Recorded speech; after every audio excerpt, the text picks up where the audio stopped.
So friends हमें question number 7 में दिया 3.1 के कि 75 सेंटीमीटर लंबाई वाले दोलायमान दोलक का एक सिरे से दूसरे सिरे तक दोलन करने से जो कोण बनता है उसका माप रेडियन में ज्ञात कीजिए, जबकि उसके नोक द्वारा बनाए गए चाप की लंबाई निम्नलिखित है।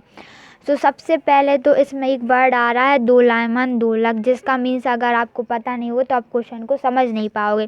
दोलायमान दोलक का मतलब होता है पेंडुलम, अगर आपको अच्छे से पता हो। पेंडुलम मतलब होता है घूमने वाली घड़ी, जो कि एक इस टाइप की घड़ी रहती है, ऐसे उसका एक ऐसा लटकती रहती है और वो यहाँ से यहाँ तक घूमती रहती है।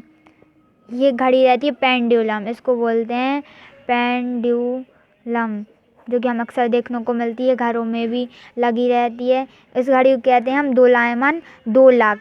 और इसमें हमें क्या दिया है 75 सेंटीमीटर लंबाई, मतलब इसकी जो लंबाई है ना, ये जो लटकता रहता है, यहाँ घड़ी रहती है और यहाँ एक वो लटकता रहता है, तो इसकी ये लंबाई ये क्या दी है हमें 75 सेंटीमीटर दी है ये लंबाई। ठीक है, फिर हमें कहा है एक सिरे से दूसरे सिरे तक दोलन करने से जो कोण बनता है उसका माप रेडियन में ज्ञात कीजिए।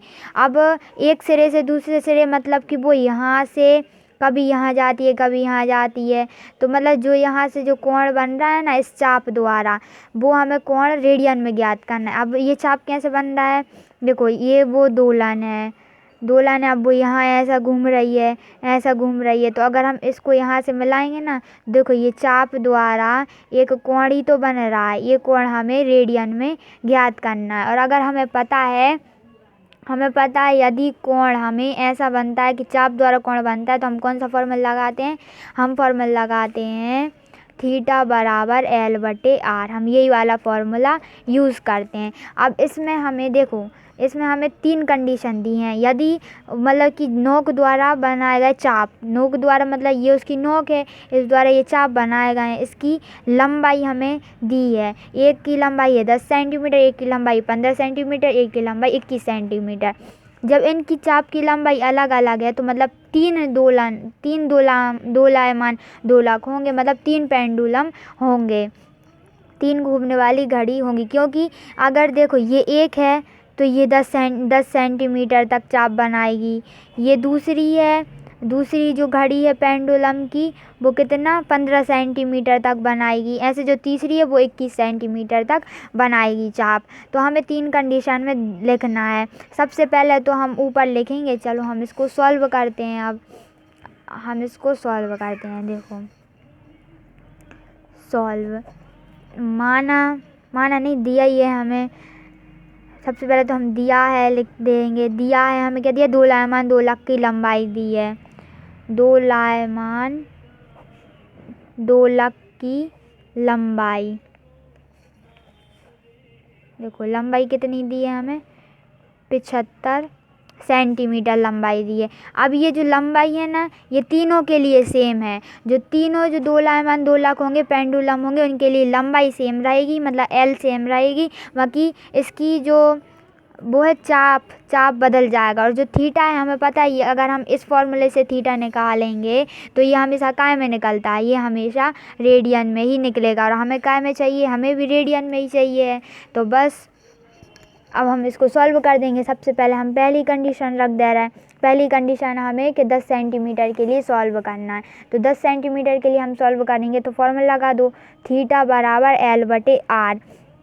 अब इसमें हम क्या करेंगे कि हमें चाप की लंबाई दी है, हम इसे थीटा 1 मान लेंगे, क्योंकि पहले पेंडुलम के लिए सॉल्व कर रहे हैं इसलिए इसका कोण अलग होगा ना, इसलिए हम इसे थीटा 1 मान ले रहे हैं इसके कोण के लिए। तो थीटा 1, यहाँ पे हमें जो L है चाप हमें कितना दिया 10 सेंटीमीटर, तो L1, और R क्या है त्रिज्या, तो हमारी सबकी समान ही रहेगी, ये हमारी त्रिज्या रहेगी। क्योंकि देखो अगर हम इसको वृत्त पे दर्शाएं, इस पेंडुलम को, ये वृत्त है और ये जो नोक है ये इसका केंद्र है, और ये कुछ ऐसा बनेगा। तो हमें ये दिया है, ये पेंडुलम है, ये दिया हमें 75 सेंटीमीटर, तो ये इसकी त्रिज्या ही हुई ना, तो त्रिज्या हम क्या मान लेंगे 75 सेंटीमीटर। तो हम लिख दे रहे हैं θ1 हमें निकालना है। हमें क्या चाप दिया है, L दिया है हमें 10 सेंटीमीटर और हमें त्रिज्या है 75 सेंटीमीटर। हम इसको काट पीट देंगे तो हमारे पास आंसर आ जाएगा। काटो, ये कैसे कट जाएगा, 5 से कटेगा, 5 दूनी 10 और फिर 5 एकम 5, 6 7 2 पचम 25। तो क्या जाएगा, ये आ जाएगा 2/15 रेडियन, ये आ जाएगा यहाँ पे। ठीक है, फिर यहाँ पे हम दूसरा निकालेंगे। तो दूसरी हमें क्या दी है, दूसरी दी है 15 सेंटीमीटर की। तो हम 15 सेंटीमीटर के लिए निकाल देंगे। 15 सेंटीमीटर के लिए निकालेंगे तो क्या हो जाएगा, θ2 = L2/R। R तो वही रहेगा, तो निकालो। θ2 बराबर L2 कितना है हमारा, 15 सेंटीमीटर, यहाँ पे 75 सेंटीमीटर।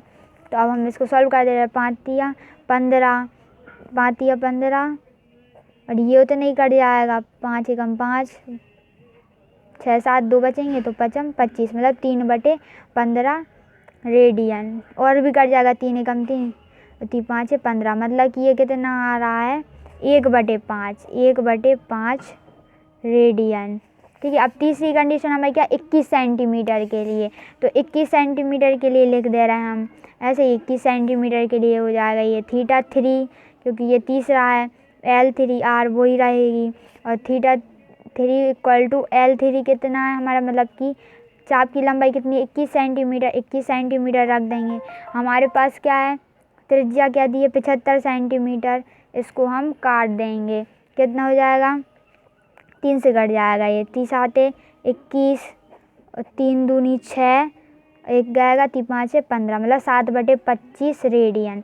ये इसका आंसर हो जाएगा। बस ये हमारा क्वेश्चन यहीं पे ख़त्म हो गया। अब मिलते हैं हमारे नेक्स्ट वीडियो में। जय हिंद, जय भारत।